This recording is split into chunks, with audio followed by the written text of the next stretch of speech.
წელს კახეთში ყურძნის უხმოსავალს ელოდებიან. შტაბი ქალაქ გურჯაანში აგვისტოს ბოლოს გაიხსნება და მოსახლეობას 24 საათიან რეჟიმში მიაწვდის ინფორმაციას. მოსავლის აღება აქტიურად სექტემბრიდან დაიწყება.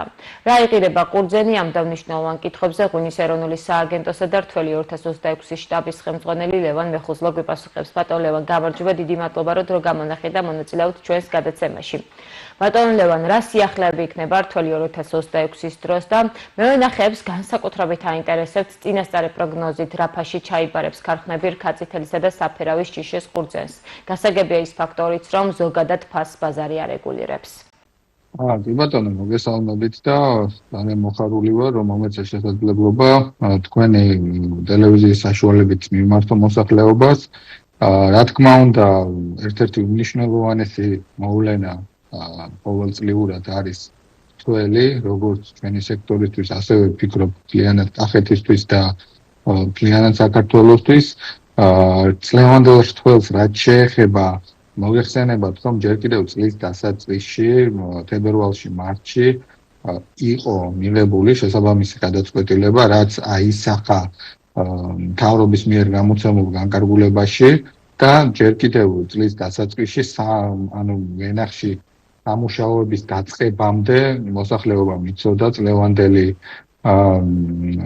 რთველის სქემა, იცოდა ის, რომ ფანს განსაზღვრავდა ხარისხი და ხარისხის მაჩვენებელი ამ შემთხვევაში ერთ-ერთი ყველაზე ობიექტური ყურძნის შემთხვევაში არის, რა თქმა უნდა, შაქრიანობა.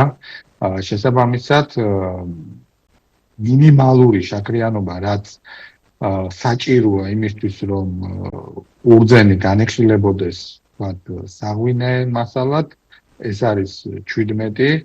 17-ს ქვემოთ ყურძენი, როგორც ჯერ კიდევ თებერვალში დავაანონსეთ, ძალიან იაფად ჩაიბარებს სახელმწიფო, კერძოდ 30 თეთრად. აქვე მე მინდა ვისარგებლო შემთხვევით და ვთქვა, რომ ეს ფასები არ არის, რა თქმა უნდა, დოგმა, ამ ფასებით ისაზღვრება მინიმალური მაჩვენებელი, ანუ თქვენ სწორად აღნიშნეთ, რომ ჩვენ გვაქვს საბაზრო ეკონომიკა, შესაბამისად ამ ფასის დევით ეს არის გარანტირებული ფასი, რაც ვთქვათ, იმ შემთხვევაში თუ სახელმწიფოს მოუწია ყურძნის ჩაბარება, იქნება ვთქვათ განსაზღვრული. ამის ზევით ყველას მოუწოდებდა, ყველა თავისუფალია თვითონ აწარმოოს მოლაპარაკებები კერძო სექტორთან და შესაბამისად უფრო სარფიანად ჩააბაროს ყურძენი. კიდევ ერთხელ ვიმეორებ, ეს ფასები განსაზღვრავს მინიმალურ ფასებს და არა ზუსტად ვთქვათ იმ ფასებს, რაც შემდგომში ბაზარზე დადგინდება. ყველაზე მინიმალური უკვე ვთქვი, ეს არის 17-ის შემთხვევაში, არა უпростоრად 17-ზე ნაკლების შემთხვევაში, ეს არის 30 თეთრი, 17-დან 20-მდე ყველა ყურძენი გარდა საფერავისა სახელმწიფო თავის ჩარევის შემთხვევაში ჩაიბარებს 80 თეთრად, ხოლო 20-ზე ზევით ყველა ყურძენს გარდა საფერავისა სახელმწიფო ჩაიბარებს ლარი და 30-ად. კიდევ ერთხელ ვიძახი, რომ ვთქვათ 21-22 ქიისის ან ჯიხვის ან კაციფელის შემთხვევაში მოსახლეობას აქვს შესაძლებლობა, რომ კერძო ქარხანას მიმართოს და აგერ გარანტირებული ლარი და 30 აქვს, თუმცა ჩვენც, რა თქმა უნდა, მხოლოდ გაგვიხარდება თუ კერძო სექტორში უფრო ძვირად და უფრო სარფიანად ჩააბარებს. ეხლა მე ვახსენე გარდა საფერავისა, რაც შეეხება საფერავს, აქაც მინიმალური შაქრიანობა არის 17 განსაზღვრული, ისევე როგორც სხვა ყურძნის ჯიშების შემთხვევაში, 17-დან 21-მდე საფერავის შემთხვევაში საშუალო მაჩვენებელი და შესაბამისად 90 თეთრად ჩაიბარებს სახელმწიფო საჭიროების შემთხვევაში და 21 ზევით ლარ ნახევრად ჩაიბარებს სახელმწიფო. აქვე მე მინდა ვისარგებლო შემთხვევით და აღვნიშნო, რომ ჩვენ თავიდან, აი თებერვალი ვახსენე, მარტი 22 იყო განსაზღვრული მაღალხარისხიანი საფერავის შაქრიანობა, თუმცა მოსახლეობასთან კომუნიკაციის, მენახეებთან კომუნიკაციის შემდეგ მივმართეთ ინიციატივით ჩვენს მთავრობას და მთავრობამ გაითვალისწინა ეს მოსაზრება, ეს ინიციატივა და 22-დან 21-ზე 1% არის ჩამოწეული საფერავისთვის ეს უმაღლესი კატეგორიის მაჩვენებელი. დასაწყული მოსავლის ფასი რა იქნება? ზოგადად ასე თქვა დაზიანება, ჭრაքի, თქვა ნაცარი, სხვადასხვა დაავადებები, სიდამპლე თუ არის მასიურად შემთხვევაში ენახში და 70%-ზე მეტია დაზიანების ხარისხი, ეს ყურძენი ითვლება დაზიანებულად და შესაბამისად ჩაბარდება 30 თეთრში. თუ რა თქმა უნდა არ არის ასეთი დაზიანება, ასეთი ხარისხის დაზიანება, თქვა საშუალო ან დაბალი ხარისხის არის დაზიანება, მაშინ უკვე განისაზღვრება შაქრიანობა და შაქრიანობის მიხედვით, რაც მე უკვე გითხარით, აი იმ თქვა კარიდორებში, იმ მაჩვენებლებში ჩაბარდება ყურძენი. წელს თუ იქნება კიდევ რაიმე სიახლე, რაც მევენახეებმა უნდა იცოდნენ?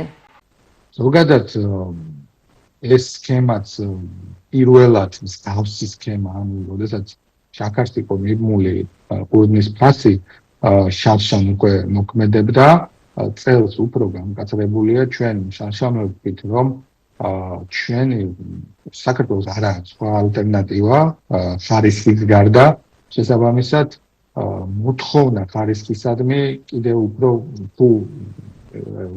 უფრო გამკაცრდება და არავითარ შემთხვევაში ამ შემთხვევაში თქვა ხარისხთან მიმართებაში არ გაიოლდება. ამიტომ კიდევ ერთხელ ყველას მინდა მოუწოდე, რომ მაქსიმალურად უზრუნველყონ ხარისხიანი მოსავალი, მათ შორის ეხლაც გაითვალისწინონ თქვა კრეფის დროს, რომ რაც უფრო შედარებით ვაცლით, ასე ვთქვათ, დამწიფებას, მით უფრო მეტია იმის ალბათობა, რომ სარფიანად და მაღალ ფასში ჩააბაროს, ვთქვათ, მოსახლეობამ ყურძენი. ზოგადად ყველაფერი უნდა გავაკეთოთ იმისთვის, რომ მეტი мотиваცია გაჩნდეს მოსახლეობაში, მევენახეებში, რომ მოიყვანონ ხარისხიანი მოსავალი. კიდევ ერთხელ შეგახსენებთ, რომ სწორედ ყურძნის ხარისხით განისაზღვრება იმ ღვინის ხარისხი, რომელიც შემდეგ კონკურენციას უწევს საერთაშორისო ბაზრებზე სხვა ქვეყნის ღვინოებს და საერთაშორისო ბაზრებზე ძალიან მძაფრია კონკურენცია ამ მხრივ.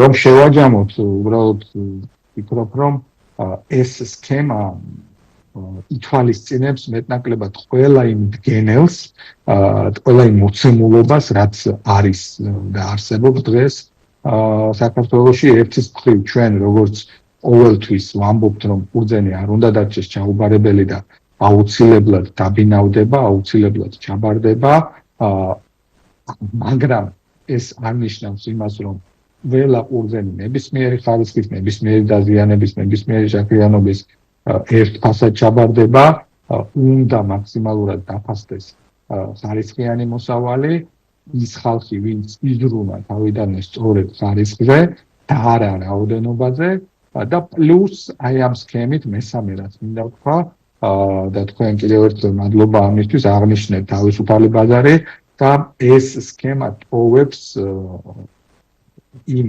შესაძლებლობას, რომ მოხდეს კერძო გარიგებები, არის განსაზღვრული მინიმალური ფასები და ეს მდგენელიც, თავისუფალი ბაზრის მდგენელიც ამ თემაში არის გათვალისწინებული. ასე რომ ვფიქრობ, რომ ძალიან წარმატებული მცველი იქნება, იმედ გამოვთქვამ, რომ მოსახლეობა მაქსიმალურად ყურადღებას დაუთმობს სწორედ ყურძნის ხარისხს და შესაბამისად ყველას კიდევ ერთხელ გისურვებთ წარმატებულ მცველს და ზოგადად წარმატებას ამ და ბატონ ლევან, მევენახეები ხშირად პრეტენზიას გამოთქვამენ ხოლმე, რომ ყურძენი მინიმუმ 2 ლარი უნდა ღირდეს. თქვენ რას უპასუხებთ მათ? იცით, ძალიან ბევრ რამეზეა დამოკიდებული, ყურძნის ფასი არ არის მხოლოდ ზოგადად, ეს არ ეხება მარტო ყურძენს, ეხება ზოგადად ნებისმიერ პროდუქტს არ არის დამოკიდებული მხოლოდ იმაზე, რა გვიჯდება, არის ბევრი სხვამდგენელი. კიდევ ერთხელ ახსენებ ამ თავისუფალ ბაზარს, ანუ რეალურად ფასს ადგენს მოთხოვნა მიწოდება, შესაბამისად იქიდან გამომდინარე, რომ სახელმწიფოსთვის მნიშვნელოვანია ეს დარგი, სწორედ ამიტომ ერევა სახელმწიფოდან აწესებს მინიმალურ ფასებს. მაგრამ აი ამ ფასების ზევით უკვე ეს ყველაფერი არის დამოკიდებული მოთხოვნაზე, მიწოდებაზე, ხარისხზე, თუნდაც ჩვენი მოსახლეობის შესაძლებლობებზე, თქვათ აი ამ მოლაპარაკების წარმოების კუთხით და ასე შემდეგ. ყურძენი საბოლოო ჯამში ვენახი არის ჩვეულებრივი ბიზნესი და შესაბამისად ყველა ის კრიტერიუმი, რაც სხვა პროდუქტის შემთხვევაში განსაზღვრავს ფასს, ამ შემთხვევაში მოქმედებს თავისუფალ ბაზარზე ყურძენზეც. რა თქმა უნდა, თუ საშუალო ვარიანტ პერსპექტივაში არ ვიძახი რომ თქვათ ეს წელს ან მომავალ წელს, მაგრამ რაც უფრო აქცენტს გავაკეთებ ხარისხზე, რაც უფრო ხარისხიან მწიფე ჯანსაღ მოსავალს მოვიყვანთ, თუნდაც რაოდენობის ხარჯზე, მით უფრო დაფასდება ჩვენი შრომა და ვფიქრობ, რომ არც თქვენს მიერ ნახსენები 2 ლარია ის ფასი, რომ თქვათ არ იყოს გადახდილი გარკვეული კატეგორიის და გარკვეული ხარისხის ყურძენში და ამის პრეცედენტები იყო შანშანწინაც, რომ კიდევ ერთხელ ყველაფერი არის დამოკიდებული ხარისხზე. რომელი ქარხნები ჩაიბარებს ყურძენს, თუ არის ცნობილი და რიგები რომ არ დადგეს, ამისთვის რა ზომებს მიიღებთ?